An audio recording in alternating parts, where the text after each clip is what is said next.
Tá descrito aqui. Agora eu vou começar a compartilhar os slides com vocês, tá? Vamos lá, então. Aqui, ó. Ok? Todos vendo aí? Sim, professor. Dá para ver. Ok. Ok, né? Isso. Então, vamos lá. Inicialmente, nós vamos fazer o seguinte. Eu vou repassar aqui, um pouco rapidamente, um pouco da anatomia urogenital, para que vocês tenham uma ideia, né, daquilo que vocês vão fazer em termos de semiologia. E dizer o seguinte: a semiologia do aparelho genital masculino, ela é basicamente voltada em termos de inspeção e algumas vezes também a gente vai fazer a palpação do local a ser avaliado. É importante, quando a gente fala em termos de semiologia do aparelho genital, que a gente esteja sempre num local bem iluminado, tá bom? Que, de preferência, se você estiver acompanhado de uma outra pessoa, um assistente, porque nós estamos expondo o paciente, expondo uma área muito íntima do paciente, então é sempre importante no consultório. Eu estou acostumado a fazer isso, a minha secretária, quando é uma mulher, ela faz parte, ela acompanha na nossa sala. Homem não tem problema, mas é sempre bom, então, você estar acompanhado, então, de um assistente para evitar possíveis, vamos assim dizer, causas judiciais em termos de assédio, por assim dizer, né? Então, vamos lá. Para vocês relembrar, o aparelho genital masculino, né? Ele é composto do pênis, aqui, que vocês estão vendo, do escroto e da próstata, que está aqui. O pênis, propriamente dito, ele é formado por dois corpos cavernosos, que vocês estão vendo aqui, um de um lado, outro do outro. É ele que tem uma fibra muscular lisa que se enche de sangue, né, no momento da ereção. Além dele, nós temos aqui a uretra, como vocês estão vendo, a uretra. E na parte distal do pênis, nós temos aqui a glande peniana, que tem um orifício aqui de abertura, que nós chamamos de meato uretral externo. Então, essa é a parte da anatomia do pênis. Em relação ao escroto, nós temos no interior do escroto, então, os testículos, né, bilateralmente, que vocês estão vendo aqui. O testículo, relembrando, ele é formado por dois tipos de células: as espermatogônias, que são as células primordiais que vão formar os espermatozoides, e um outro tipo de célula, que são as chamadas células de Leydig, que são aquelas células produtoras de testosterona, tá? Ainda em termos de anatomia, nós temos o seguinte: então os testículos bilateralmente produzem então os espermatozoides. Após eles serem produzidos, eles ficam acumulados aqui no epidídimo, que é isso que vocês estão vendo aqui. Ele funciona como um reservatório para os espermatozoides, e a partir daí os espermatozoides migram, migram aqui através desse canal que vocês estão vendo, que é o canal deferente. Ele sobe e vem se juntar aqui na próstata, que vocês estão vendo aqui, com o líquido produzido pelas vesículas seminais, que aqui estão de um lado e de outro, e são projetados e colocados aqui no interior da próstata, para que no momento da ejaculação, esses espermatozoides e o líquido seminal, eles são emitidos para fora aqui através da uretra. Então, basicamente é essa a anatomia. Só relembrando aqui, ó, nessa vista lateral que vocês estão vendo no slide aqui à esquerda, o que nós chamamos cordão espermático. O que forma o cordão espermático?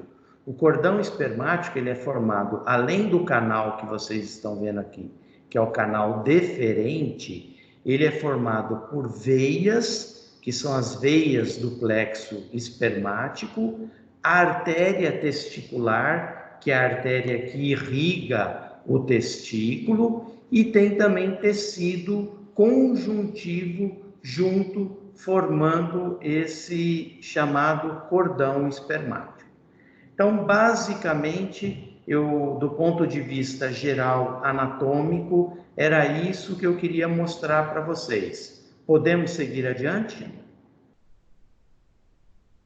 Sim. Podemos Sim. seguir? Sim. Então, tá Sim. bom. Ótimo.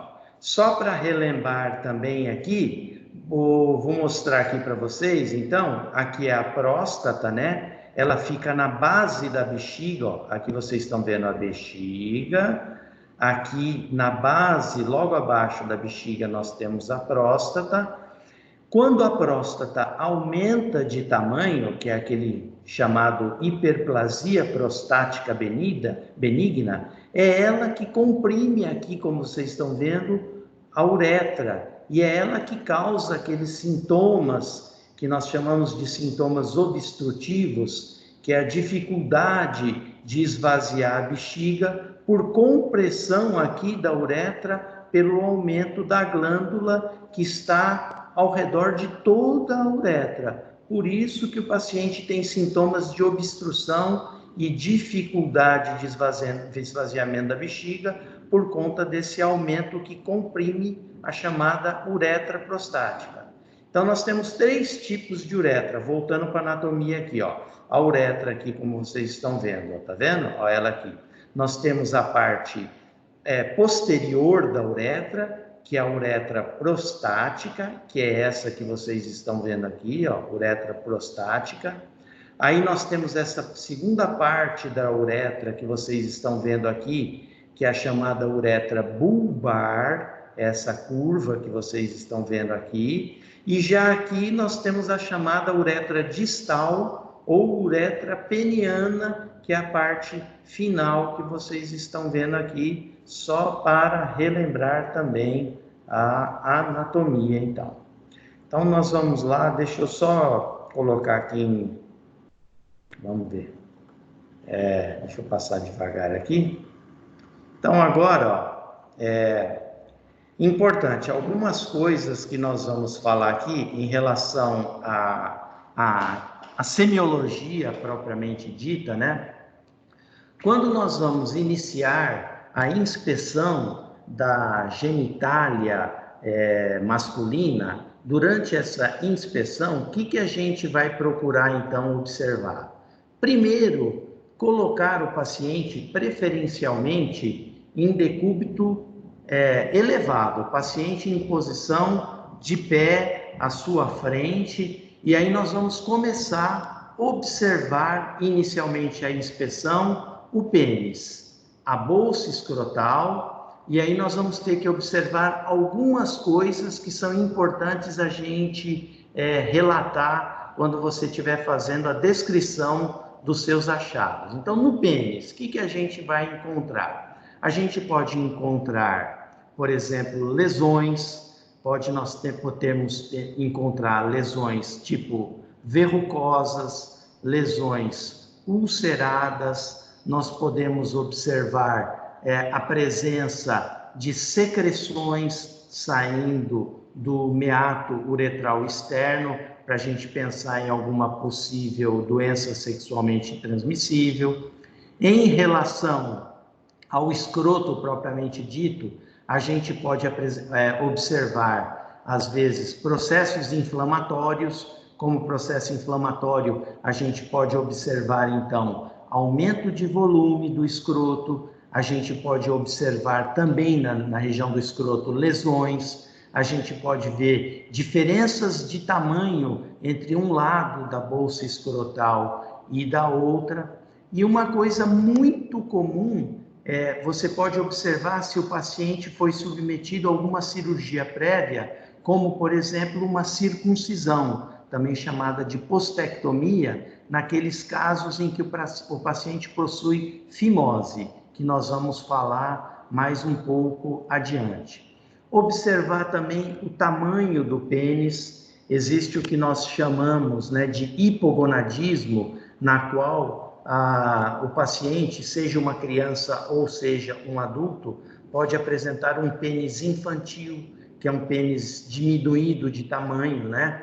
Que pode nos falar, inclusive, a respeito de um hipogonadismo. Ou o contrário também pode acontecer, que seria uma criança, né, que tem um pênis muito grande acima do tamanho normal, que seria o gigantismo, né? Isso pode acontecer também. Uma coisa importante que a gente deve sempre esclarecer é a questão para o paciente da necessidade em pacientes acima de 40 anos, sempre frisar isso com qualquer paciente, da necessidade de se fazer a prevenção do câncer de próstata. Então, do exame digital da próstata ou do toque retal. Sempre falar com o paciente a respeito disso. Muitos acham que somente o exame de sangue, que é a dosagem do PSA, ela é suficiente, então, para se fazer uma prevenção do câncer de próstata, o que está incorreto. O toque é o exame mais importante para a avaliação da próstata. A dosagem do PSA no sangue, ela é um exame complementar. O importante sempre é fazer o toque primeiro. Se houver a necessidade, a gente faz na complementação a dosagem do exame de sangue, tá bom? Especificamente, então, falando a respeito do pênis, é importante que a gente faça algumas coisas. Então, nós já estamos saindo agora da inspeção e já estamos falando da palpação propriamente dita do pênis. Quando a gente vai fazer a palpação, então, sempre se proteger, colocar uma luva, né, para você fazer essa palpação. E quando você vai fazer a palpação, o que é importante que se faça? Você tem que palpar todo o pênis, palpar a glande do pênis, palpar o corpo do pênis, fazer a exposição da glande do pênis, porque o pênis, como vocês todos sabem, ele tem um capuz que o recobre na glande peniana, que nós damos o nome de prepúcio. Então, muitas vezes, o paciente pode ter uma fimose. Então, o que é a fimose? É a impossibilidade de retração desse capuz do pênis para expor a glande peniana. Então, o normal é que essa retração se faça de forma elástica e sem qualquer resistência. Quando você expõe a glande do pênis dessa maneira, então nós podemos dizer que o paciente não apresenta a chamada fimose. Então, essa é a primeira parte, a exposição da glande do pênis. Outra coisa, o que pode ocorrer na palpação do pênis é a presença, vocês vão ver algumas vezes, de algumas áreas de endurecimento, que nós chamamos de indurácio ou endurecimento plástico do corpo cavernoso. O que é esse indurácio?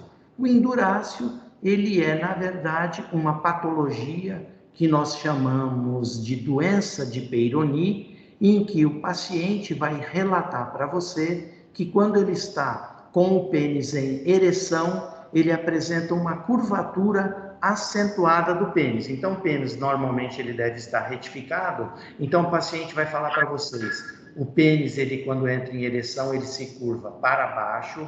Algumas vezes ele também se curva para cima, ele fica dessa maneira que vocês estão vendo.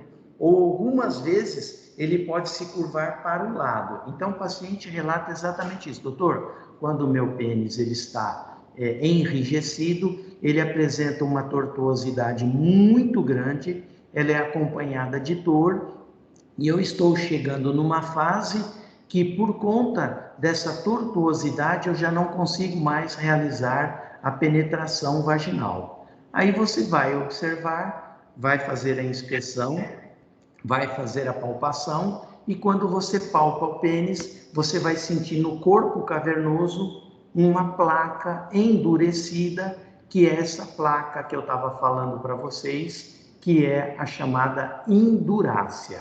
Então, isso é o que nós chamamos de doença de Peyronie. Uma outra coisa muito comum que vocês vão observar durante essa palpação, às vezes são as lesões ulceradas. A lesão ulcerada mais comum que vocês vão observar no pênis, que pode se encontrar na maioria das vezes na glande do pênis, são as lesões sifilíticas. A lesão sifilítica é aquela lesão ulcerada, endurecida, na qual você palpa ela e ela tem uma característica, é uma lesão indolor, completamente indolor. Você vê uma úlcera grande, você palpa ela e o paciente não se queixa de dor. E ao mesmo tempo, essa lesão sifilítica, ela é acompanhada de linfonodos na região inguinal. Então, o paciente vai queixar exatamente isso. É uma lesão grande, indolor, e que, ao mesmo tempo, aparece um linfonodo na região inguinal, alguns dias depois que o paciente manteve uma relação sexual com uma parceira e que não apresentou, não utilizou proteção. E aí, alguns dias, em torno de 2 semanas, começa a apresentar esse tipo de lesão. Outra lesão que vocês podem observar é a lesão chamada verruga venérea, também conhecida como condiloma peniano. O condiloma peniano hoje é uma das DSTs mais frequentes que vão aos consultórios dos urologistas. Elas são também chamadas vulgarmente de crista de galo. É uma lesão verrucosa causada por um vírus, o vírus chamado de papiloma vírus humano, que é o HPV, né? Que é uma doença de transmissão assim muito comum e que tem, do ponto de vista da parceira, ser muito bem acompanhada, como vocês já devem ter ouvido falar a respeito disso, porque o vírus do HPV, ele está relacionado hoje ao aparecimento do câncer do colo do útero na mulher. Por conta disso, a mulher tem que fazer o preventivo a cada 6 meses e, se tiver alguma lesão condilomatosa, ela tem que fazer um acompanhamento muito frequente para se prevenir em relação ao câncer do colo do útero, tá? Vamos um pouquinho mais adiante, então, agora, em relação ao escroto. Então, depois que vocês fizeram a inspeção, né, que eu tinha falado com vocês, vocês podem observar, por exemplo, aumento de volume do escroto, seja unilateral ou bilateral. Vocês podem ter observado, por exemplo, às vezes, processos inflamatórios que são traduzidos, além do aumento de volume, você pode ter vermelhidão local, né? Pode ter um processo inflamatório que tem todas aquelas características, edema, rubor, vermelhidão, dor à palpação, e isso pode significar o que nós chamamos de uma orquite aguda, que é um processo inflamatório bacteriano ou viral que pode comprometer o escroto uni ou bilateralmente. Mais comum é unilateralmente. Outras vezes pode acontecer também do testículo dentro da bolsa, ele se torcer e aquele cordão que eu falei para vocês, que é o cordão espermático, por onde passam as veias e as artérias, por conta dessa torção, pode diminuir a irrigação, tanto arterial como a venosa naquele testículo e o paciente ter que operar de uma forma aguda, de uma forma emergencial, para ter que distorcer esse testículo para evitar uma necrose testicular e ser necessário, inclusive, a retirada desse testículo aí, tá? Uma outra coisa muito comum que eu vou mostrar daqui a pouco para vocês seria a palpação desse cordão espermático que eu falei para vocês. Uma patologia muito comum, principalmente em jovens relacionados ao cordão espermático, é a varicocele. O que vem a ser a varicocele? Varicocele lembra varizes. Então, o que são essas varizes escrotais? Seriam veias dilatadas desse plexo espermático, que inclusive você consegue na inspeção, às vezes, observar essas varizes todas dilatadas dentro do escroto do paciente. Aí, quando você palpa, você, em vez de sentir um cordão fino, que normalmente tem em torno de meio a 1 centímetro, você vai ver uma grande dilatação desse cordão espermático, e aí você vai ter, por exemplo, um cordão de 1,5 centímetro a 2 centímetros. Existe uma manobra que nós utilizamos para você aumentar essa varicocele do paciente, que é aquela manobra que vocês já ouviram falar, que é uma manobra de esforço, que é chamada de manobra de Valsalva, onde você pede para o paciente assoprar a região das mãos assim. Ele assopra e, nesse momento, aumenta o grau da varicocele que o paciente apresenta. Importante sempre comparar um testículo de um lado com o testículo do outro lado, se existe aumento do volume ou o contrário, se existe uma atrofia do testículo. É importante, no aumento do volume do testículo, observar bem se existe aumento de volume e se existe nódulos testiculares, porque o nódulo testicular ele tem que ser muito bem avaliado por conta da presença, principalmente em jovens também, que é a população mais acometida, do câncer testicular, porque o câncer testicular é uma patologia muito grave, é uma neoplasia grave e que pode levar à morte por metástases para outros órgãos. Então, sempre fazer a palpação dos testículos, a palpação do cordão espermático. Muitas vezes vocês podem observar também na palpação a presença de líquidos dentro da bolsa escrotal, que pode ser líquido seroso. Nesse caso, nós chamamos, é uma patologia que nós chamamos de hidro de líquido, né? Hidrocele. Então, nós vamos ver o aumento do escroto.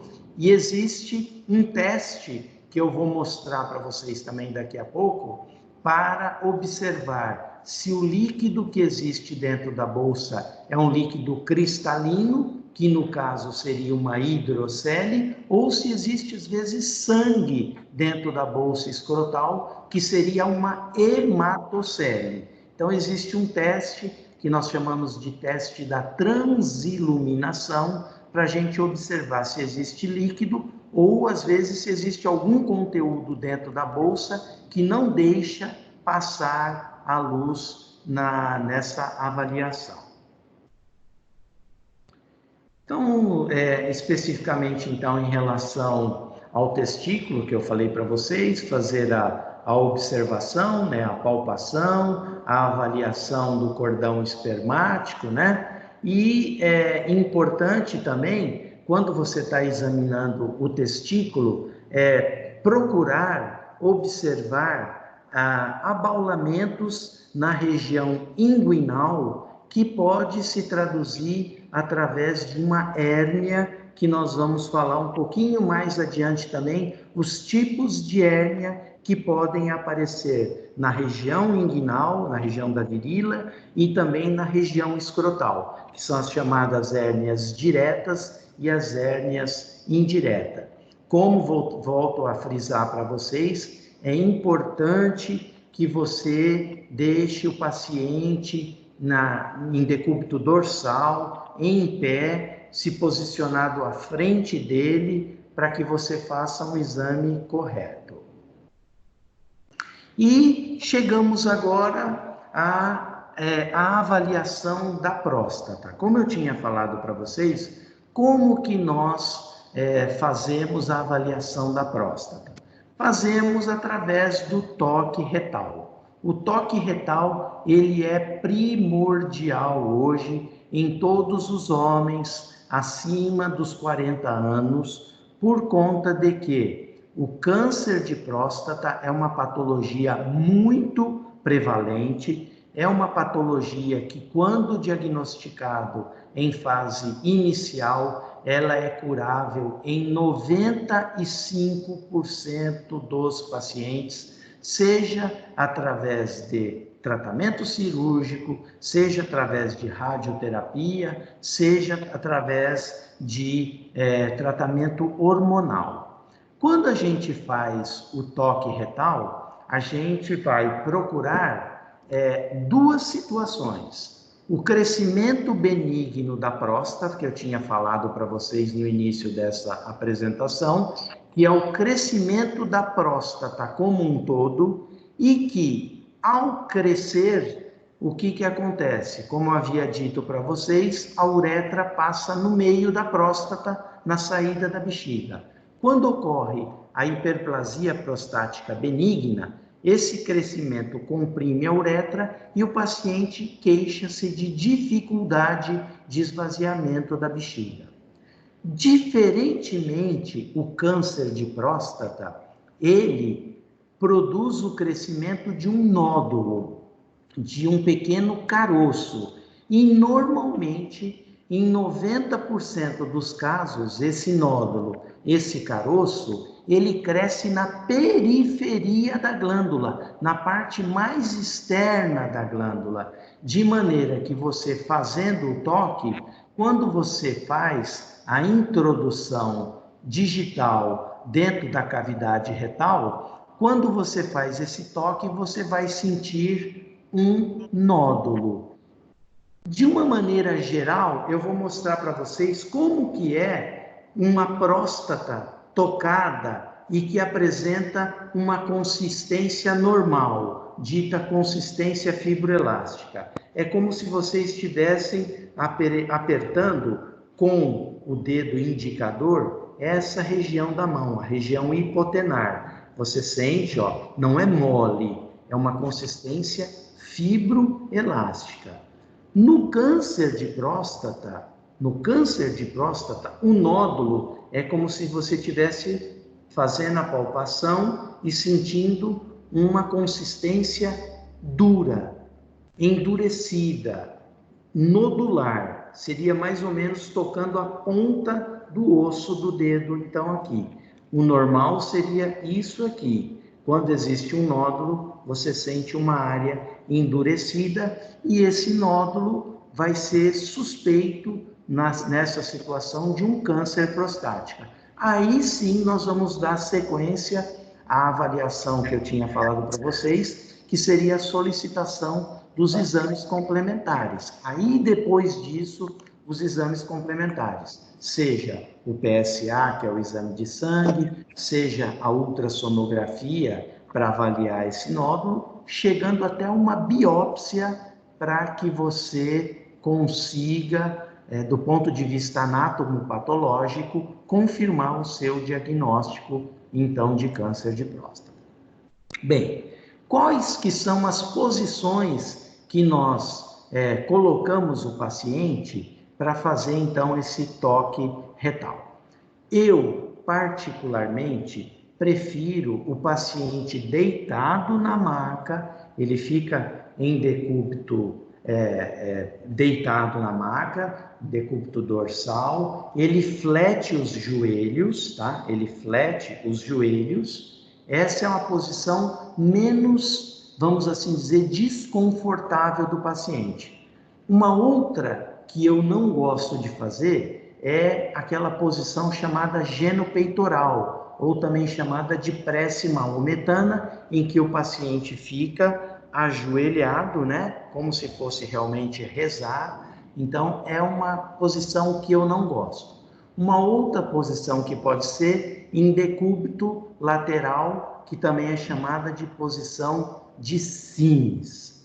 Como é que é feito isso? Você vai colocar o paciente nessa posição, você vai colocar uma luva, você vai lubrificar essa luva com um gel, e aí você vai afastar as nádegas e suavemente vai introduzir o dedo indicador na região da fossa retal e sentir. É sempre importante, quando você vai fazer o toque retal, não caracterizar somente a próstata, porque nós temos também outras patologias orificiais, como, por exemplo, as hemorroidas. Nós temos, além das hemorroidas, as fissuras anais, que podem ser observadas também, e o câncer do reto, que seriam lesões ulceradas dentro da cavidade retal. Então, você tem que fazer toda essa avaliação,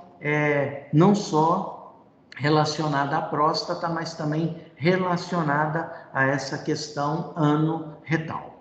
Então, quando você faz isso, a próstata ela está aproximadamente 2 centímetros para frente da prega anal. Então, suavemente você introduz o dedo e vai começar a sentir então a próstata.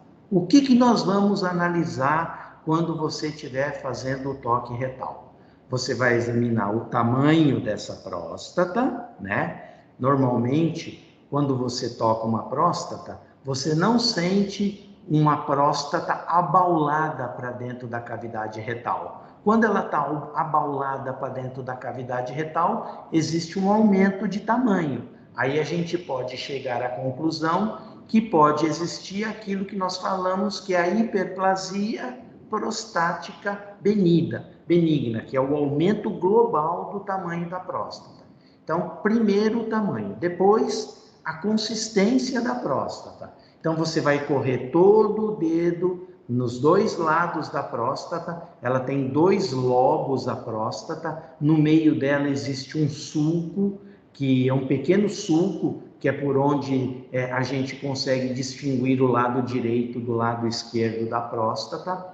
A consistência dela é aquela que eu falei para vocês, é uma consistência fibroelástica, normalmente, sem a presença de nódulos, que quando você os encontrar, você pode estar diante de um câncer prostático. Portanto, nessa situação, a superfície também deve ser avaliada, e é uma superfície regular. Você corre o seu dedo através da próstata, um lado, aí sente o sulco mediano, o outro lado, e normalmente a superfície é uma superfície lisa. Quando você sentir algum abaulamento, aí você pode estar frente a um nódulo. Aí você vai ter que caracterizar esse nódulo, se ele for um nódulo endurecido, de quantos centímetros tem esse nódulo. Aí você vai falar, paciente apresenta uma próstata normal ou aumentada de volume, de consistência fibroelástica, mas que apresenta em sua superfície, do lado direito ou do lado esquerdo, a presença de um nódulo endurecido de aproximadamente meio, 1 centímetro, sugestivo de um câncer de próstata.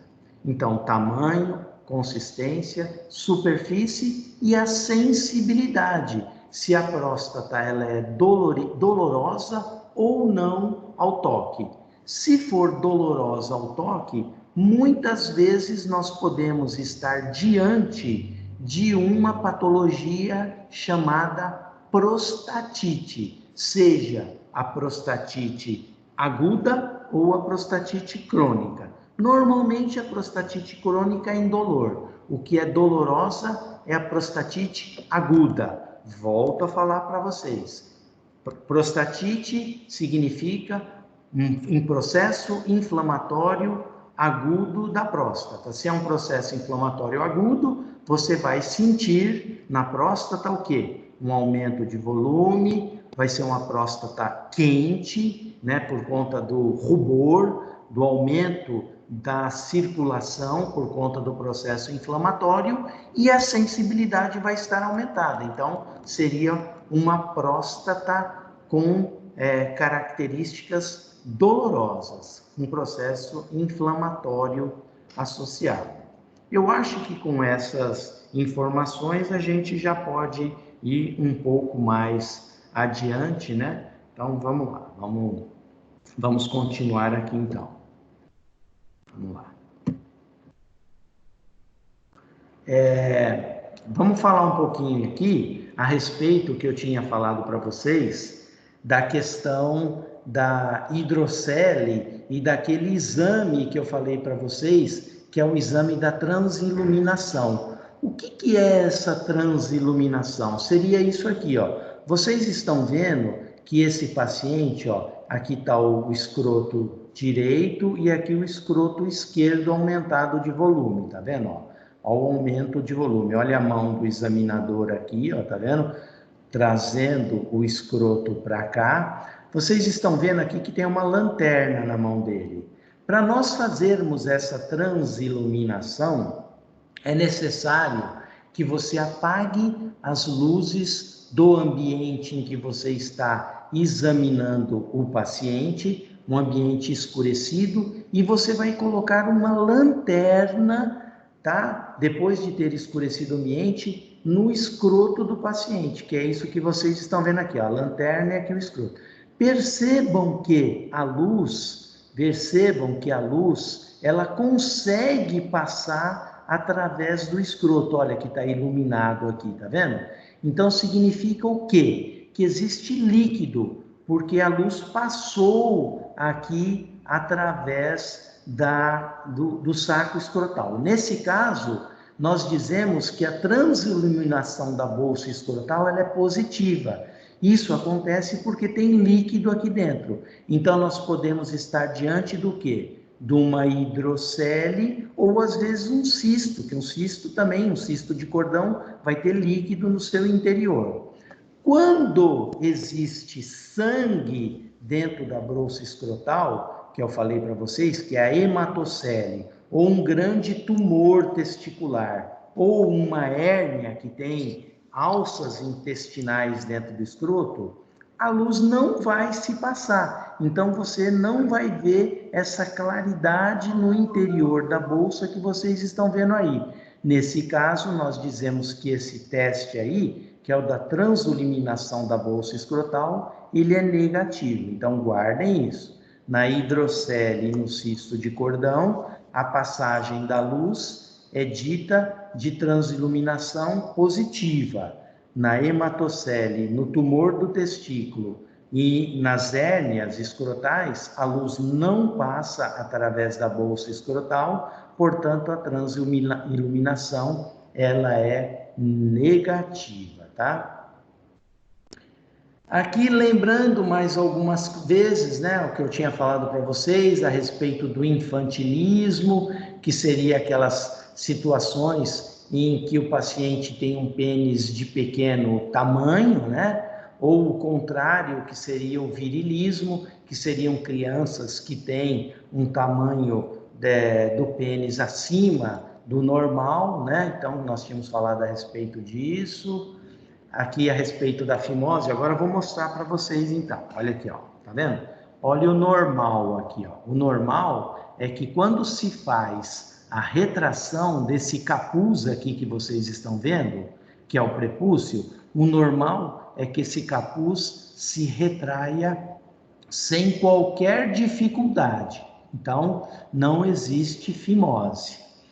Quando existe a fimose, é que esse orifício do prepúcio, ele não pode voltar para trás. Então, nós dizemos que é uma fimose verdadeira, porque existe uma outra situação que nós chamamos de parafimose. Eu vou mostrar à frente para vocês o que é uma parafimose. Então, aqui é o normal, ó, a retração normal do prepúcio, expondo a glande, e aqui a fimose, em que esse prepúcio não consegue ser retraído.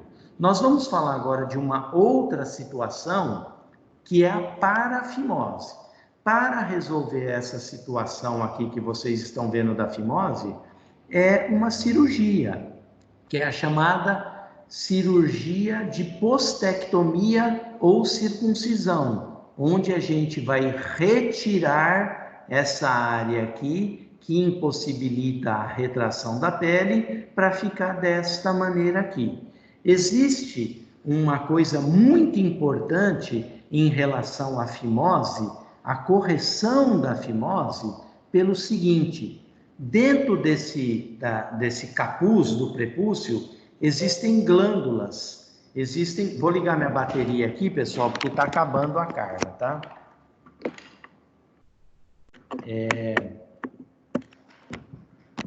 Existe uma situação que dentro desta fimose aqui, existem glândulas nessa região do sulco da glande, que são chamadas glândulas de Tisson. Elas produzem uma farinha assim propriamente dita, que é chamado de esmegma. Esse esmegma, ele é altamente irritante para a glande do pênis. Se o paciente ficar durante muitos e muitos anos com essa fimose sem ser corrigida, esse esmegma, ele pode evoluir para a formação de um câncer do pênis, um carcinoma epidermoide do pênis, que é uma doença muito grave. Por isso que a fimose sempre tem que ser corrigida, tá? Aqui, ó. Olha o que eu falei para vocês. Então, ó, aqui tá bem interessante, ó. Tá vendo a fimose aqui que eu tinha falado para vocês, ó? Ela é caracterizada em 2 graus. É a fimose grau 1, que é essa que vocês estão vendo aqui, que é impossível você retrair o prepúcio para trás, e tem a fimose grau 2, que é essa que vocês estão vendo aqui, em que você consegue retrair pelo menos um pouco da pele. E existe uma outra situação muito grave, que é a chamada parafimose. O que é a parafimose? A parafimose é essa fimose grau 2 que vocês estão vendo aqui, que quando é retraída, como a pele não tem elasticidade, o que vai acontecer quando ela retrair mais aqui para trás? Acontece isso que vocês estão vendo, ó. Ela volta e ela forma um anel aqui, ó. Vocês estão vendo o anel? Isso é uma urgência médica, porque se isso acontecer, por isso a importância de nós operarmos também uma fimose, ó.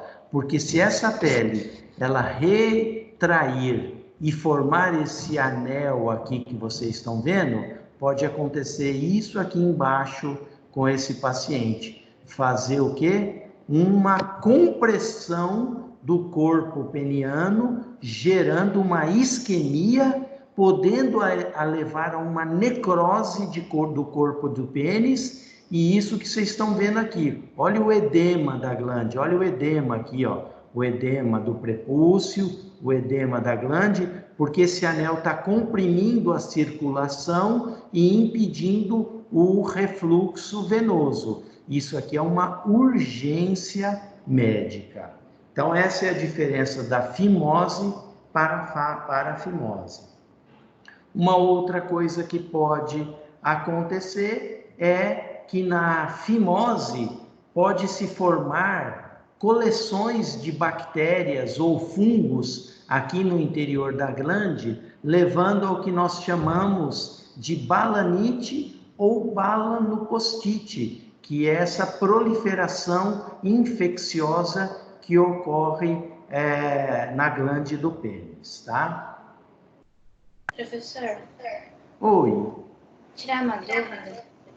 A fimose, ela precisa ser resolvida, né? Até qual idade, mais ou menos? De preferência na fase da infância, antes da adolescência. É o mais indicado. Hoje, na verdade, os cirurgiões infantis têm operado as crianças, inclusive, mais precocemente, já na primeira infância, até em torno dos 6 anos de idade, antes, apesar que as crianças já vão na escola hoje, já nessa fase, mas de preferência na idade pré-escolar, tá? Esse é o mais comum. Uma outra coisa que nós podemos observar é uma doença congênita, que é a abertura num local anormal do meato uretral. Vocês estão vendo aqui a uretra, né? Que nós já tínhamos falado, ó. A uretra peniana, olha a uretra aqui, e aqui o meato uretral, que é o local onde normalmente a uretra se abre para o exterior, ó. Isso aqui é uma abertura do meato normal. Existe uma chamada hipospádia, que é a uretra que se abre na parte inferior do pênis. Em vez dela abrir aqui na glande, ela abre ou aqui na região do corpo do pênis. Daí nós caracterizamos. Isso é filigrana, tá? Isso aqui é o normal. Quando a uretra se abre aqui, ela é chamada de hipospádia balânica, quando se abre aqui. Quando ela se abre aqui, ela é chamada de hipospádia peniana, daqui até aqui, ó, é chamada de hipospádia peniana. Às vezes, essa abertura, ela ocorre aqui no escroto, ó. Aí ela é chamada de hipospádia escrotal. Então, isso é uma patologia congênita quanto à abertura do orifício uretral, que o normal é aqui, ela pode abrir aqui, aqui, aqui ou aqui até às vezes no escroto. Isso é a hipospádia. Pode ocorrer o contrário. Às vezes a uretra se abre aqui em cima, que aí nós chamamos de epispádia, na parte dorsal do pênis. Nessas situações, que são situações mais graves, normalmente elas vêm acompanhada também de abertura total da bexiga para o exterior. A bexiga, em vez dela ter todo o trajeto normal da uretra, a bexiga fica aberta aqui. Aí nós chamamos de extrofia vesical. Extrofia porque está para fora, né? A bexiga se abre aqui na região da sínfise pubiana e ela sempre, é acompanhada de abertura da uretra na face dorsal do pênis, que é a epispádia, tá? Então, isso também é uma patologia congênita que deve ser corrigida cirurgicamente. Lembrar da que nós tínhamos falado para vocês, né? Das uretrites, né? Que seriam aquela drenagem de secreção purulenta que sai através desse meato que a gente estava falando agora, drenagem de secreção purulenta, que pode ser causada pela gonorreia, né? A gonorreia é uma das causas. Nesse caso, deixa eu tomar só um pouquinho de água aqui, pessoal.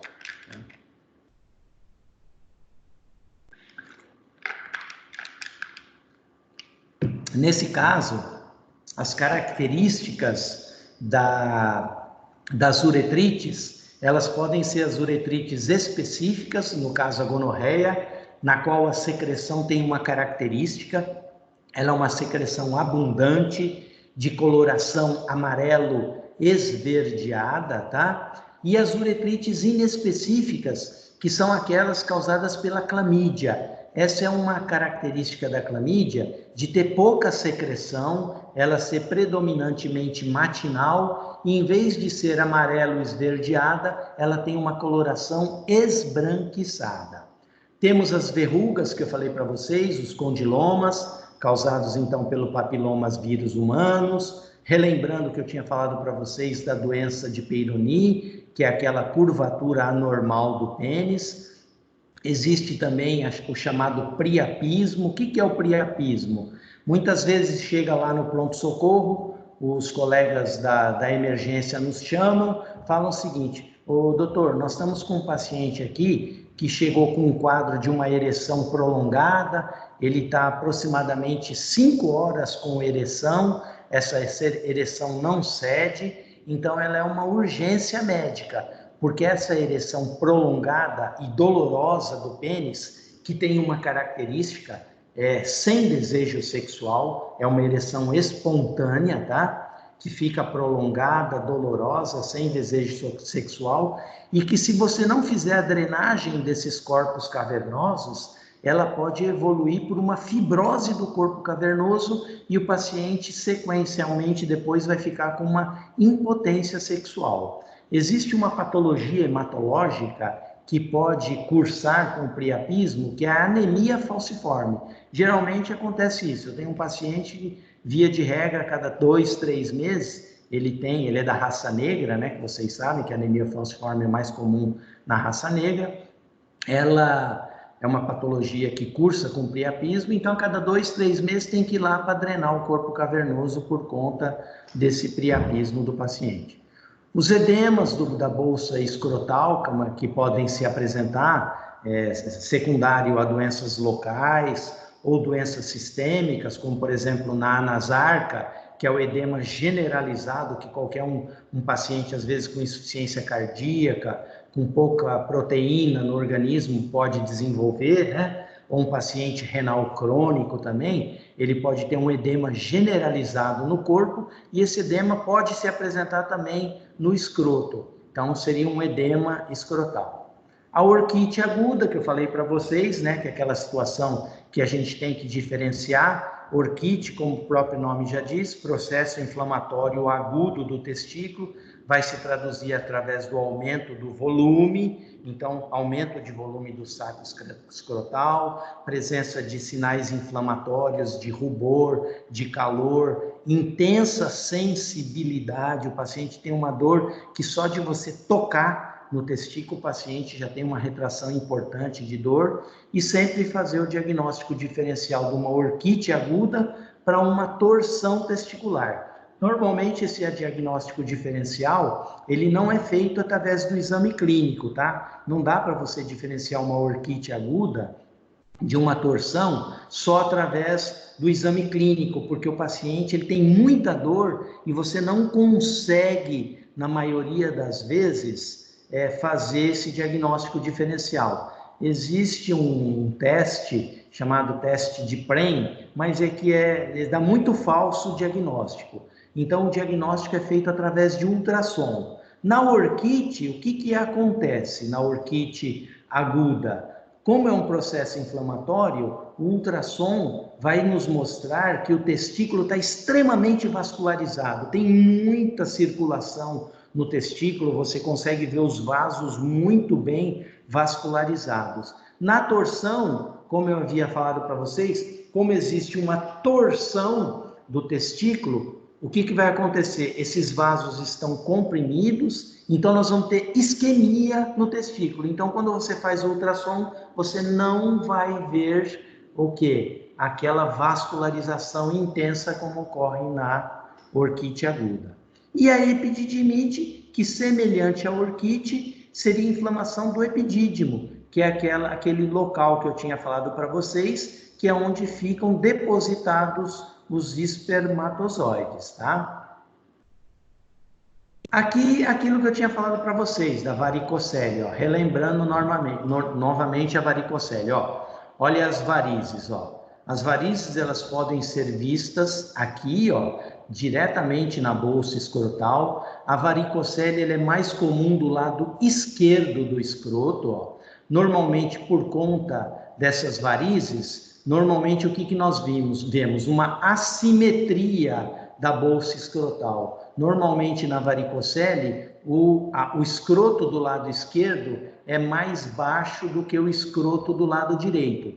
Nessa situação, você consegue inclusive ver as varizes aqui na parte externa da bolsa e o cordão mais espessado. Olha a diferença que eu tinha falado para vocês aqui, ó. Ó, o cordão espermático do lado direito, ó, ele tem em torno de 5 a 7 milímetros, e olha aqui, ó, o cordão do lado esquerdo nessa situação, como ele está aumentado.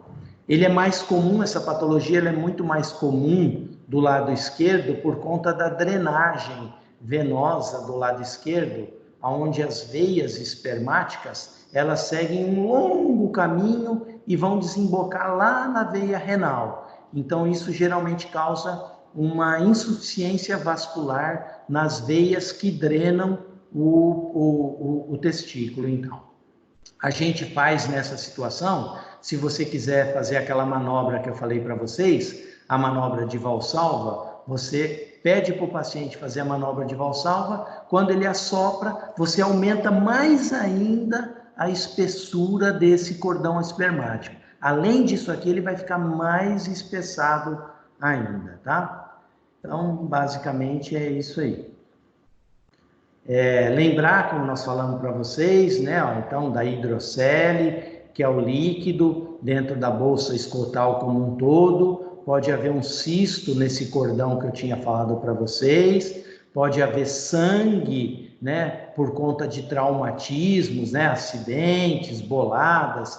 Pode formar um coágulo de sangue dentro da bolsa. Volto a relembrar para vocês, na hidrocele e no cisto de cordão, a luz passa através do exame da bolsa num local escurecido, então nós dizemos que a hidrocele no cisto de cordão, a transiluminação da bolsa escrotal é positiva, e na hematocele e no tumor do testículo a luz não passa, nesse caso a transiluminação é negativa.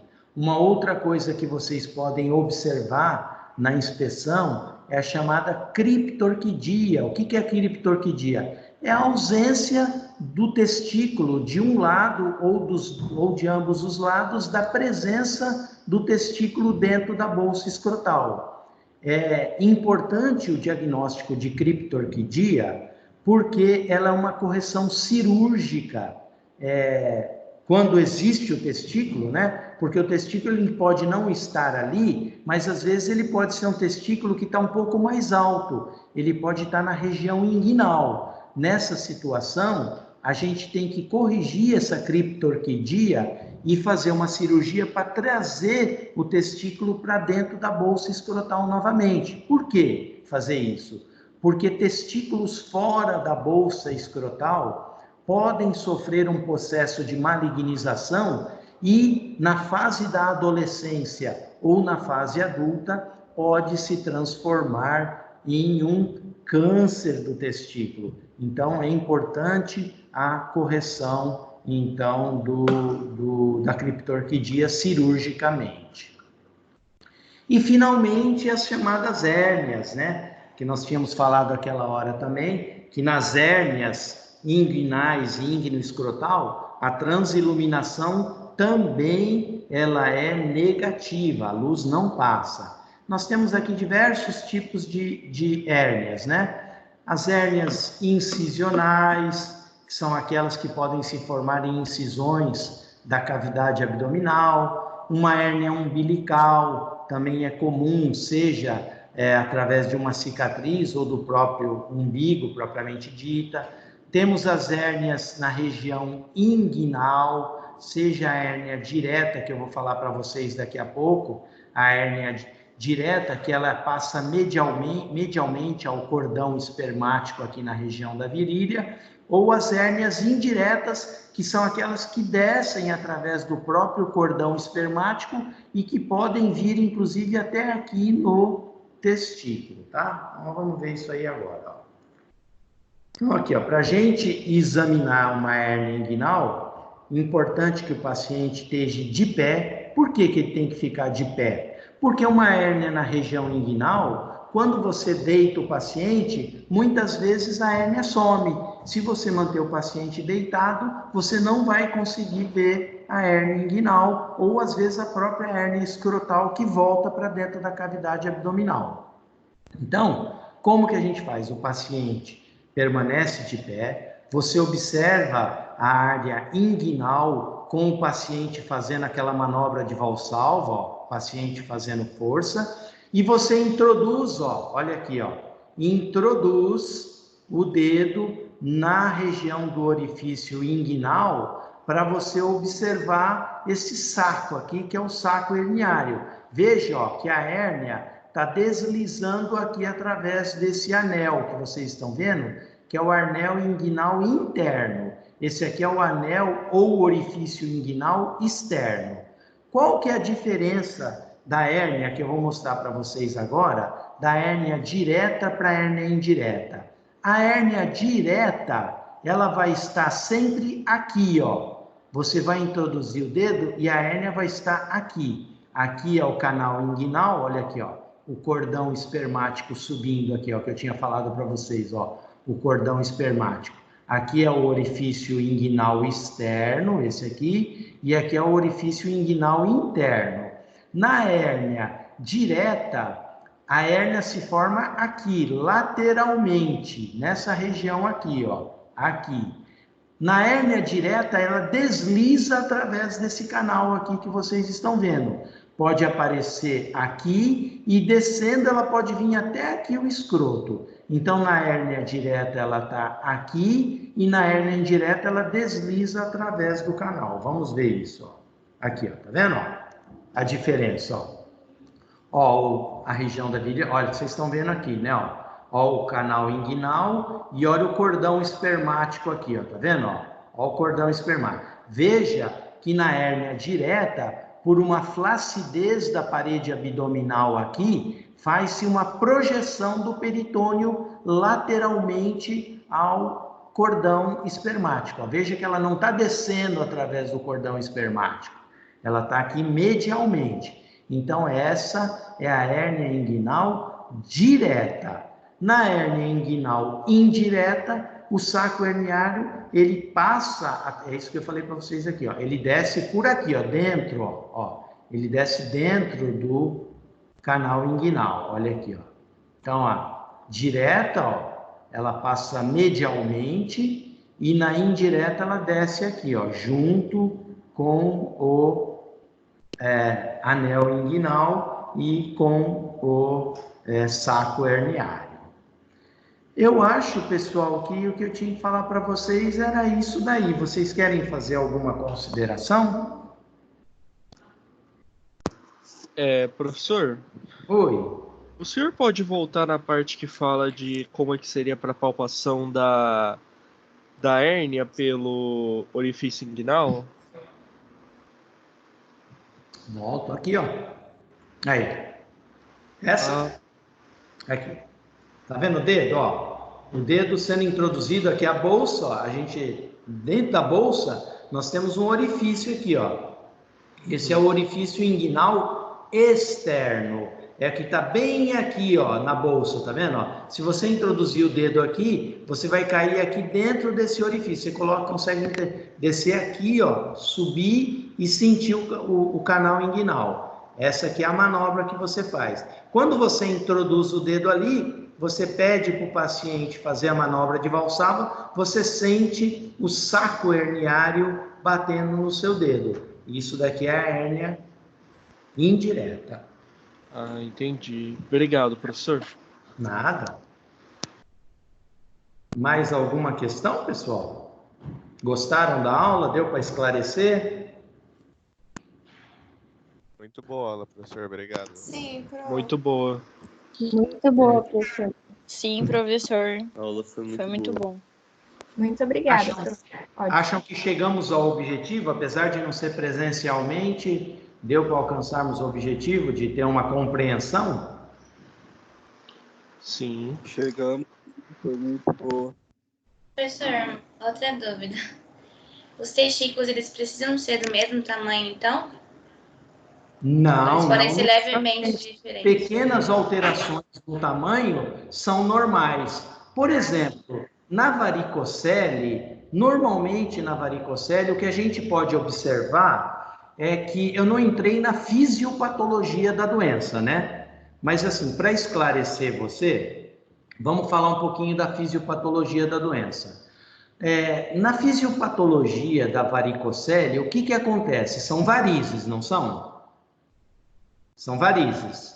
Sim. Essas varizes dificultam a drenagem venosa do sangue de retorno que sai do testículo, porque as artérias trazem o sangue e as veias levam o sangue.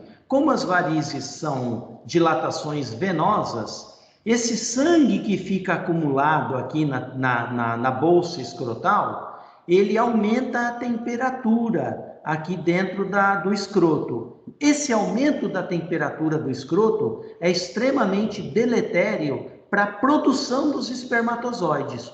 Com o passar dos anos, o que pode acontecer? Pode haver uma atrofia testicular. Esse testículo ele pode reduzir de volume. É uma coisa que acontece. Então, você vai observar uma dilatação importante na região deixa eu voltar aqui. Você vai observar uma dilatação importante do cordão espermático e algumas vezes vai observar uma diminuição no volume do testículo, tá? Essa pode acontecer. Obrigada, professor. Sônia, quer fazer alguma consideração, Sônia? Você está por aí ainda? Oi, estou. Foi ótima a sua aula, muito obrigada. Obrigado pela participação de todos vocês. Se alguém tiver mais alguma dúvida em relação à aula ou em relação a esse momento que a gente está vivendo, né? Que se tiver alguma dúvida a respeito do andamento das atividades, também pode questionar. Mas a aula foi muito boa, viu, Joaquim? Muito boa, muito obrigado mesmo. E muito obrigada. Eu gravei, né, essa coisa. Fica agora disponível para eles aí, não fica, Sônia? Fica disponível. Fica, precisa só colocar parar a gravação agora. O que eu coloco? O quê? Clica lá nos três. Para a gravação. Pode parar a gravação, então? Tá. Pode parar. Deixa eu entro aonde mesmo aqui, Sai da compartilhação, do compartilhamento. Tá. Saio do compartilhamento. Deixa eu ver onde que eu vou sair do compartilhamento aqui. Naquele xizinho lá embaixo. Né? Ok. Parei de compartilhar. Agora clica nos 3 pontinhos no meio aí. Tá. Parar a gravação. Isso. Pronto. Parar a gravação.